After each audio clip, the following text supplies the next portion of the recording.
You ever seen someone lose their mind over a paint color? I'm talking full-on meltdown, veins popping, voice cracking, the works. That was Ellen Carver, our HOA president, standing in front of my freshly painted ranch in Cedar Ridge, Oklahoma, screaming like I'd set her world on fire. But when I leaned against my fence, looked her dead in the eye, and said, "Ellen, I own the HOA," her jaw dropped, and right then a barn beam crashed down behind us, nearly taking out my dog, Rusty, and kicking off a fight I never saw coming. I'm Caleb Turner, 39, a tech guy who traded Chicago's chaos for a quiet life on a ranch I inherited from my uncle, Jack, a Vietnam vet with a heart bigger than the plains. After a rough divorce, a job loss, and a scare with my health, I packed up with Rusty, my mutt, and moved to Cedar Ridge, chasing peace, wide skies, kids selling lemonade, neighbors waving as they drive by. The ranch was my reset button, fixing fences, adopting a couple of goats, letting the smell of morning grass clear my head. It was perfect until the HOA letter started. First one was about my lawn being a quarter-inch too long, a $50 fine. Then my shed's unapproved brown paint. Then my porch bench, of all things, for clashing with community vibes. I laughed it off at first, thinking it was some overzealous paperwork, but then Ellen showed up, clipboard in hand, heels stabbing my driveway, snapping photos like she was building a case. "That bench has to go, Mr. Turner," she barked, her voice sharp enough to cut glass. "It's not in the approved fixtures list."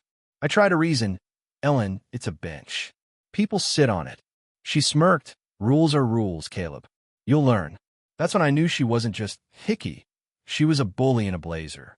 I played along, mowed the lawn, painted the shed their boring beige, even showed up to an HOA meeting where I got stares like I crashed a private club. But the fines kept coming, and I started wondering what I got myself into. That's when I dug into Uncle Jack's old papers, boxes of dusty deeds and letters he'd left me. At the county records office, I found a bombshell. Jack didn't just own the ranch. He owned the entire tract the HOA's neighborhood was built on, all 200 acres, locked in the Jack Turner Trust. I was the legal owner of every inch, including the land under Ellen's precious community center. I could have marched in and shut her down, but I wanted to see how far she'd go. So I hatched a plan: repaint the whole ranch, house, barn, fences, even a mailbox, in a warm, golden wheat color that glowed like a sunset. It wasn't just paint. It was a middle finger to her rulebook. Rusty and I worked weekends, and neighbors like Sarah and Mike would slow their cars, nod approvingly, whisper, "Looks good, Caleb," when Ellen wasn't lurking. I knew she'd blow a gasket, and boy, did she. That day she stormed up, screaming about Code 6.2. I let her rant. Fines every day. Emergency vote. Until I dropped the truth. "I own the HOA, Ellen."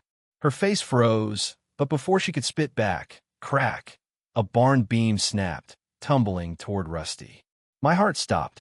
I yelled his name, sprinting as dust exploded, neighbors shouting, Ellen screaming.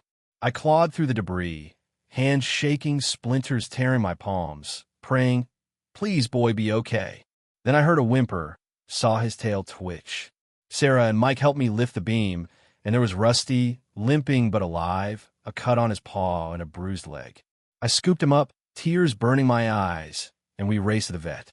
"Dr. Lopez, patch him up. He's a tough one, Caleb. He'll be chasing rabbits soon."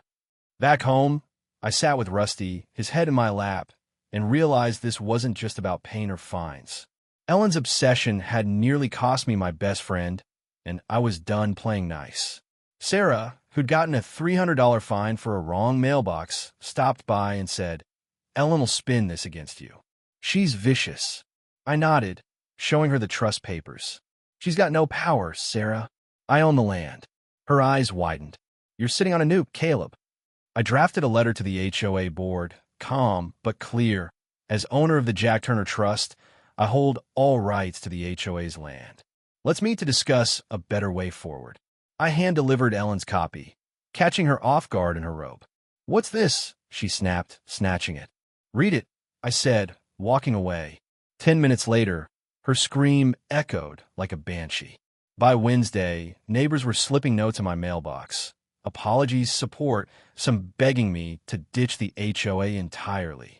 But then my goats vanished, gate left open, no tracks. I called the sheriff, good telling me Ellen was behind it. Saturday, she emailed, "Your animals are a danger. Your paint's illegal. You're disruptive. You'll regret this." She was scared, and scared people get sloppy. Sunday night, Sarah called, voice shaking. "Caleb, get to the town hall. They're voting to kick you out." I sped through a thunderstorm, rain hammering my truck, lightning flashing like it was cheering me on. The hall was packed, neighbors in folding chairs, Ellen at a table, smug as ever, saying, "Mr. Turner's actions threaten our harmony." Article 11, Section C. We can remove him. I slipped in, heart pounding, and stepped forward. "Really, Ellen?" Every head turned. She froze. "This is a closed meeting," she hissed. "Good," I said, handing a flash drive to the AV guy. "Because I'm opening it up." The screen lit up with the trust deed. "My Uncle Jack owned this land, all of it." "I do now. You're trying to kick me out of my own property." Gasps filled the room. I kept going.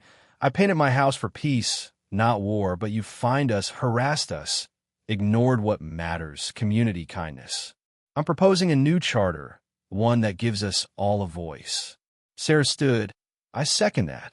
Mike followed, then others. Ellen slammed her gavel. "Meeting's over." But the crowd wasn't hers anymore. My phone buzzed.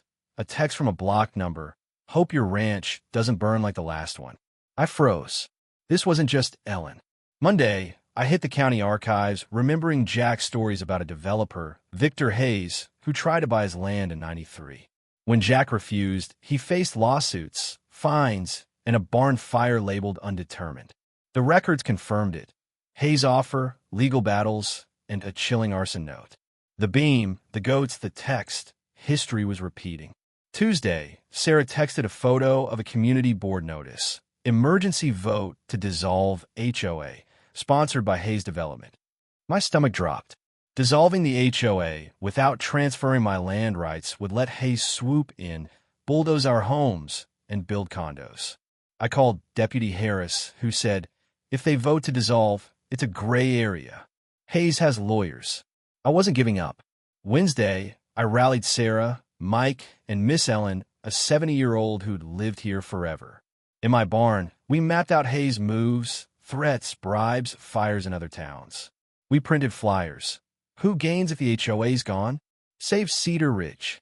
We hit mailboxes, stores, street poles, waking people up. Friday, Sarah found a Hayes Plaza sign at the community lot, announcing townhomes. I was livid, but Saturday brought a surprise. Ellen pulled into my drive. No blazer, just jeans looking broken. "I didn't know. Caleb," she said. "Hayes said he'd fix roads, not destroy us." She handed me a folder, emails, contracts, proof Hayes paid her to push the vote. He gave me cash, called it a donation. I was wrong. Her phone buzzed. She paled. "He knows I'm here." A black SUV cruised by, slow and deliberate. Rusty growled. "He's dangerous." Ellen whispered, speeding off. That folder was dynamite.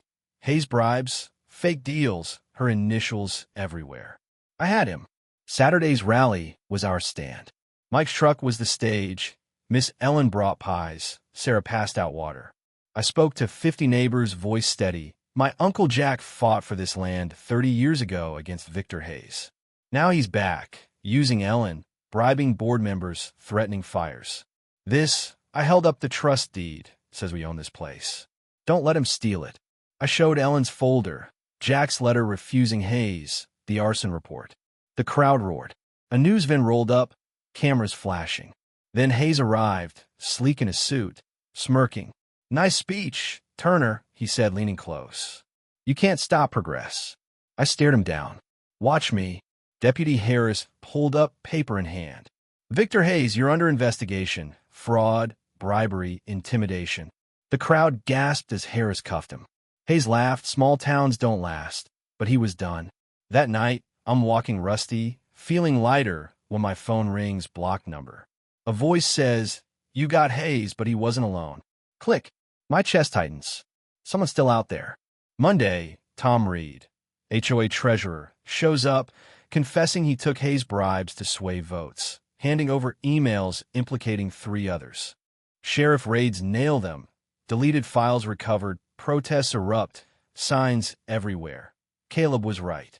Neighbors paint my fences, plant my garden. Even Ellen joins, offering to fix the bylaws.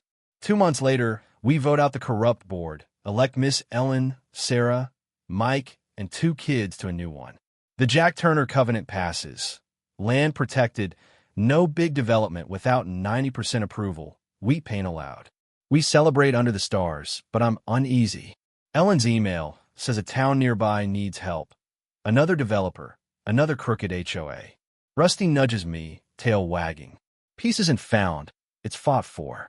What's her take? Was Ellen a villain or a pawn? Got an HOA nightmare? Drop in the comments. Let's swap stories. Hit subscribe if you're in. Cedar Ridge is ours, but I'm keeping my eyes open.